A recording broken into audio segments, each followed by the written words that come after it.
All right, how about we pick up where we left off with a Grimm's Complete Fairy Tales. Last we read The Nail, and now we're moving on to Tom Thumb. All right, let's set the mood here, shall we?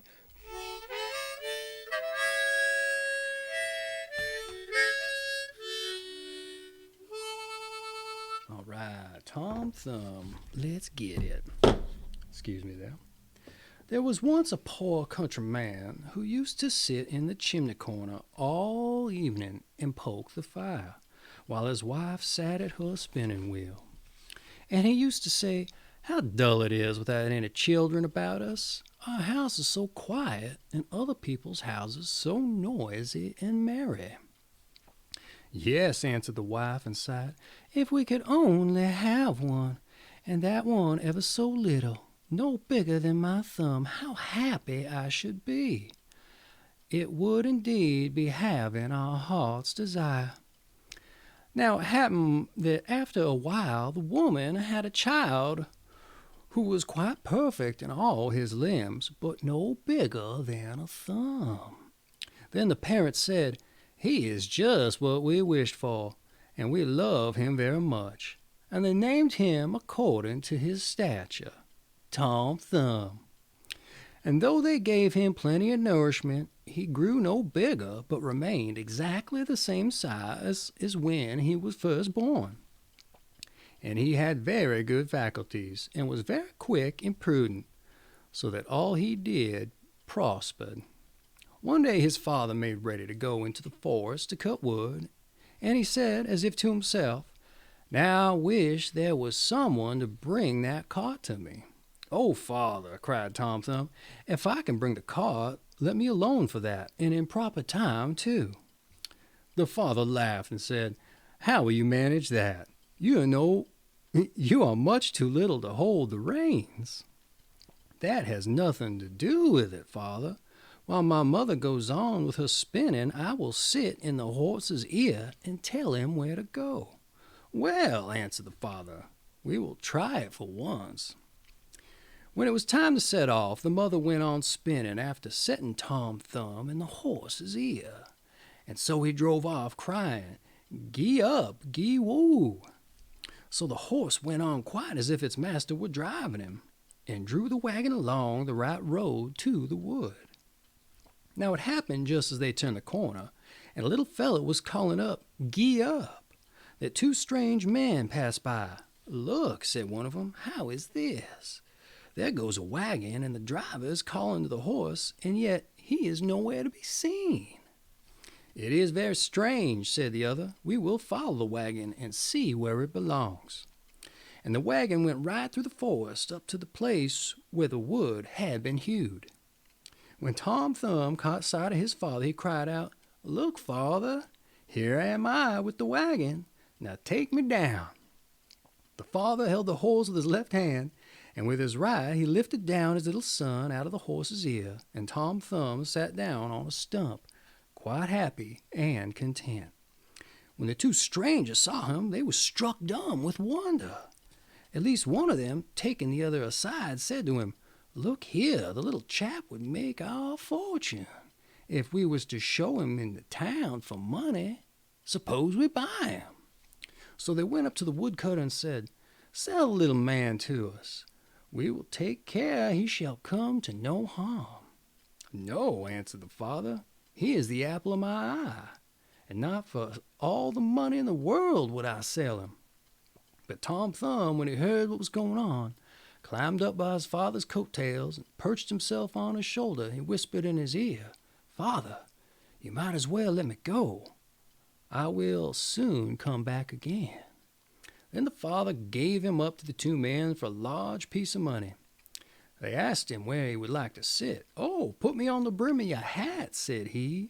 "There I can walk about and view the country, and be in no danger of falling off." So they did as he wished, and when Tom Thumb had taken leave of his father, they set off all together, and they traveled on until it grew dusk.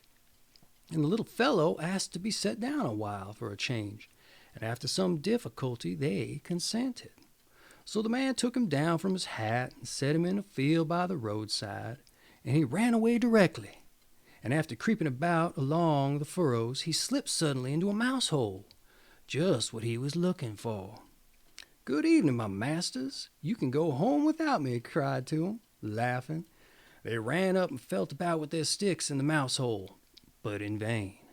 Tom Thumb crept farther and farther in, and as it was growing dark, they had to make the best of the way home, full of vexation and with empty purses. When Tom Thumb found they were gone, he crept out of the hiding place underground. "It was dangerous work groping about these holes in the darkness," said he. "I might easily break my neck." But by good fortune he came upon an empty snail shell. "That's all right," said he. "Now I can get safely through the night." And he settled himself down in it. Before he had time to get to sleep, he heard two men pass by, and one was saying to the other, "How can we manage to get hold of a rich parson's gold and silver?" "I can tell you how," cried Tom Thumb. "How is this?" said one of the thieves, quite frightened. "I hear someone speak." And so they stood still and listened, and Tom Thumb spoke again. "Take me with you. I will show you how to do it." "Where are you, then?" asked they. "Look about on the ground and notice where the voice comes from," answered he. At last they found him and lifted him up. "You little elf," said they, "how can you help us?" "Look here," answered he. "I can easily creep between the iron bars of the parson's room and hand out to you whatever you would like to have."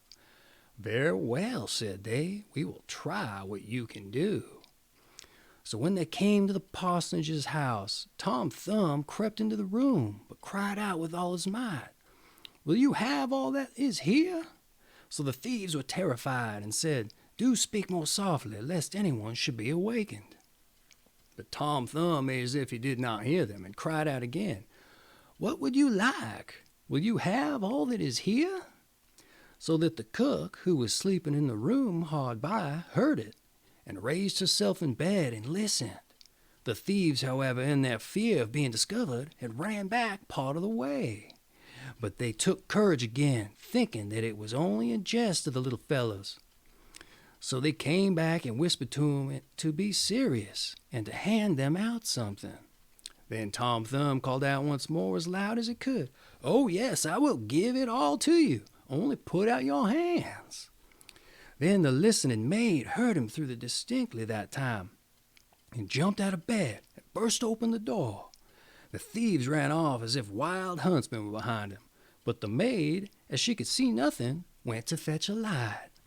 And when she came back with one, Tom Thumb had taken himself off, without being seen by her, into the barn, and the maid, when she had looked in every hole and corner and found nothing, went back to bed at last, and thought that she might have been dreaming with her eyes and ears open.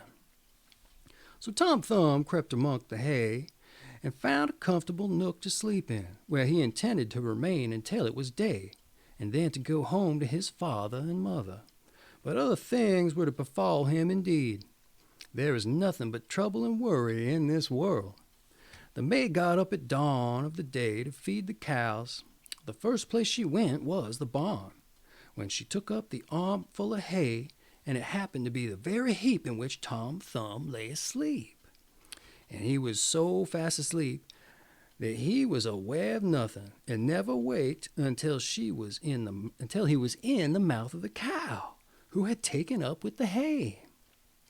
"Oh dear," cried he, "how is it that I have got into the mill?" But he soon found out where he was, and he had to be very careful not to get between the cow's teeth. And at last he had to descend into the cow's stomach. "The windows were forgotten when this little room was built," said he, "and the sunshine cannot get in. There is no light to be had."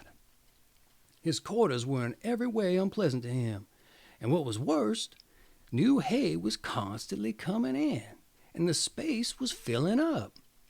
At last he cried out in his extremity, as loud as he could, "No more hay for me! No more hay for me!"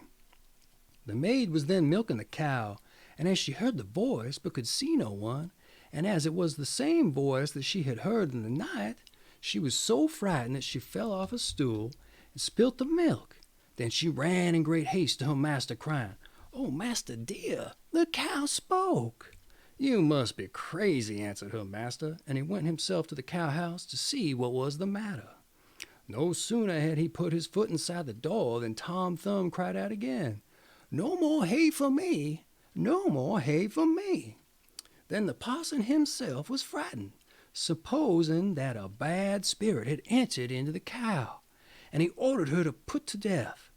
So she was killed, but the stomach where Tom Thumb was lying was thrown upon a dunghill. Tom Thumb had great trouble to work his way out of it, and he had just made a space big enough for his head to go through, when a new misfortune happened. A hungry wolf ran up and swallowed the whole stomach at one gulp. But Tom Thumb did not lose courage. "Perhaps," thought he, "the wolf will listen to reason." And he cried out from inside the wolf, "My dear wolf, I can tell you where to get a splendid meal." "Where is it to be had?" asked the wolf. "In such and such a house, and you must creep into it through the drain, and there you will find cakes and bacon and broth, as much as you can eat." And he described to him his father's house. The wolf need not be told twice. He squeezed himself through the drain in the night and feasted in the storeroom to his heart's content. When at last he was satisfied, he wanted to go away again, but he had become so big that to creep the same way back was impossible. This Tom Thumb had reckoned upon, and he began to make a terrible din inside the wolf, crying and calling as loud as he could. "Will you be quiet?" said the wolf. "You'll wake up the folks." "Look here," cried the little man. "You are very well satisfied, and now I will do something for my own enjoyment," and began again to make all the noise that he could. At last the father and the mother were awakened, and they ran to the room door and peeked through the chink, and when they saw a wolf in occupation, they ran and fetched weapons, and the man an axe, and the wife a scythe. "Stay behind," said the man, as they entered the room. "When I have given him a blow, and it doesn't seem to have killed him, then you must cut at him with your scythe." Then Tom Thumb heard his father's voice and cried, "Dear father, I'm in here, the wolf's inside." Then the father called out full of joy, "Thank heaven that we have found our dear child." And he told his wife to keep the scythe out of the way, lest Tom Thumb should be hurt with it. Then he drew near and struck the wolf such a blow on the head that he fell down dead. And then he fetched the knife and a pair of scissors, slit up the wolf's body, and let out the little fellow. "Oh, what anxiety we have felt about you," said the father. "Yes, father, I have seen a good deal of the world, and I am very glad to breathe fresh air again." "And where have you been all this time?" asked his father. "Oh, I have been in a mouse hole, in a snail's shell, in a cow's stomach, and inside a wolf's insides. And now I think I'll stay at home." "And we will not part with you for all the kingdoms of the world," cried the parents, as they kissed and hugged their dear little Tom Thumb. And they gave him something to eat and drink, and a new suit of clothes, as his old ones were soiled with travel. And that has been Tom Thumb from Grimm's Complete Fairy Tales. Join us next time for Tom Thumb's travels. What you say? I thought he already did. I guess there's more in store.